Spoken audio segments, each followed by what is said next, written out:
The year is 1517. The place, Germany. Martin Luther is about to do something that will shock Europe, and by extension all of us in the future who have ever had to write an essay about him because he's nailed 95 theses to the door of the castle church in Wittenberg, essentially starting the Protestant Reformation. But what exactly was the Reformation? What were its causes? And why does it still matter today? In this first episode of Crash Course Religion, the Reformation, we'll start with the second question, then move on to the first. Why does the Reformation matter? Because the Catholic Church really dropped the ball somewhere between the 14th and 16th centuries. Yeah, that was a long time ago. So why should we care? Well, because some of the issues that led to the Reformation are still relevant today. We're talking clerical sexual abuse, corruption, nepotism, simony, in which the sale of church offices contributed to a growing divide between the clergy and the people, religious hypocrisy, the sale of indulgences, and ultimately questions about religious authority itself. These would be some of the problems that Martin Luther would take up in his 95 Theses, written in 1517. But let's back up here, because those issues didn't just materialize out of nowhere. Instead, they grew out of a few different factors. One of these was the growing power of secular rulers in medieval Europe, particularly after the devastation wrought by the Black Death, in which an estimated 30 to 50% of Europeans died. When 1/3 to 1/2 of your population dies, the survivors are in a position of greater relative power than they would have been otherwise. Additionally, with so many fewer people around, there's less pressure to find a wife or husband, meaning families don't need the church to solemnize their marriages as much, since no one's really dying before their natural death anyway. And when secular rulers, like kings and queens and popes, yeah, there's a pope in secular too, start taking over the role of the church in people's lives, that leads to conflict. Now, the church wasn't exactly doing great at keeping the peace on its own either, thanks to a schism in which multiple popes were elected in rapid succession. The situation was made even more complicated by the fact that there was a lot of money involved. See, while the Catholic Church had been relatively decentralized for much of its early history, beginning in the 12th century, it started to centralize, creating a hierarchy that funneled power and money upwards. In practice, this meant that the Pope in Rome had a tremendous amount of wealth flowing into his coffers, but also that local churches and monasteries had a lot less autonomy than they once did. Again, in theory, this created a powerful unified church that could better carry out its mission of spreading the Christian gospel. But in practice, well, the wealthier the church became, the more susceptible it was to corruption and worldly concerns. It didn't help that during the Renaissance, humanism placed renewed focus on the classics, a period of history to which Christianity hadn't always been very favorable. Humanists began to see classical antiquity not only as superior to medieval culture, but also as a time when people lived better lives. That's not to say that everybody in Europe at this time was eager to chuck out Christianity in favor of paganism. But humanists like Erasmus of Rotterdam did show how Christianity could be both intellectually robust and socially relevant. Then along came the printing press, invented by Johannes Gutenberg around 1440, which provided a way to mass-produce texts. This helped spread humanist thought more widely throughout Europe. But it also provided a tool for criticizing the church. Texts could now be printed much faster and more cheaply, and they could travel more quickly and easily too. This gave reformers an opportunity to get their ideas out there without having to wait for approval from the censorious church hierarchy. And eventually, thanks to new roads and increased availability of cheap paper, books could reach even more people, including those in homes where reading aloud was a common practice.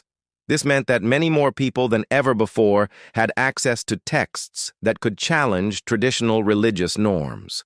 All of this leads us to our man, Martin Luther. He was born in 1483 in Germany, studied law, but took up theology after a dramatic near-death experience in which he was caught in a lightning storm and cried out to Saint Anne for help. Though there are differences among Protestants today, Luther is generally considered the founder of the faith thanks to his 95 Theses.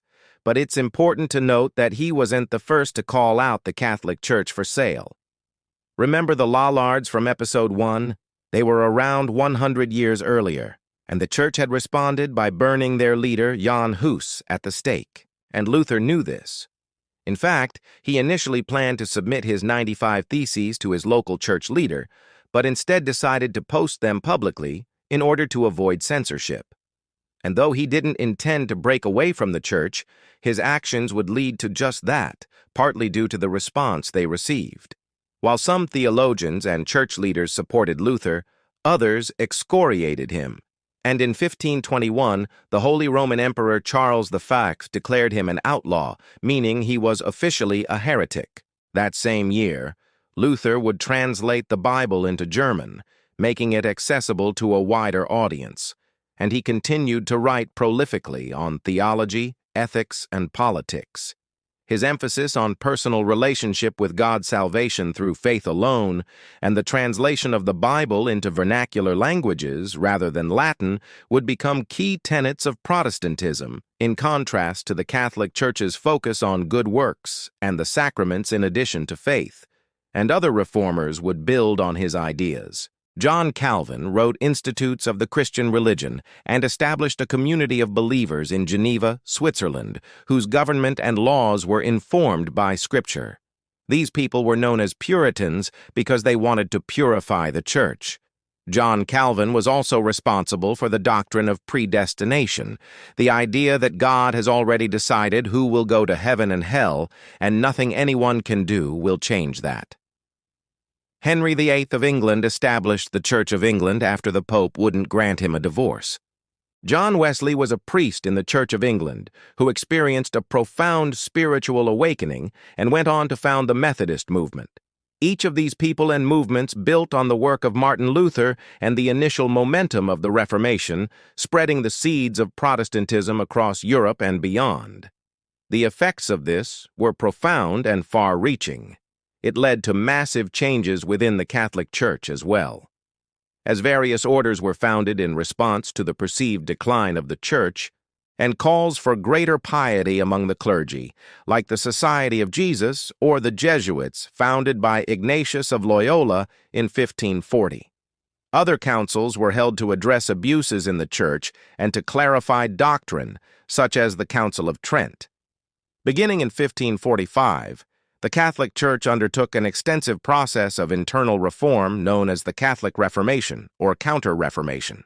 The Catholic Reformation included a renewed emphasis on traditional teachings, addressing some of the issues brought up by the Protestant Reformation, such as clerical celibacy, and establishing new orders dedicated to education, such as the Jesuits.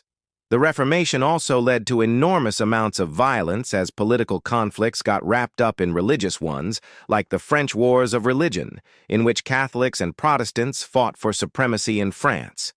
And unfortunately, religious freedom was not the outcome of the Reformation. While groups like the Anabaptists advocated for tolerance, separation of church and state, and the right to dissent, most reformers did not. Luther called Jews a, quote, nation of the devil, end quote, and supported pogroms against them.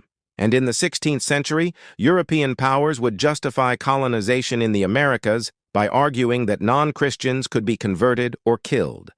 But none of this means that the Reformation wasn't incredibly important. It led to significant changes in Europe and beyond, and it changed how we think about religion today. For example, the concept of religious freedom developed in part as a response to the oppression faced by Protestants. And the democratic ideal of individual conscience also has roots in the Reformation. Some versions of predestination argued that if individuals could be saved or damned before their baptism, then perhaps they shouldn't be subjected to the will of a monarch or a pope. And the ability to read the Bible for oneself, thanks to translations like Martin Luther's, had a profound effect on individuals across Europe. So, while the Reformation was a tumultuous time marked by incredible amounts of violence and intolerance, it also allowed people to think differently about religion and themselves.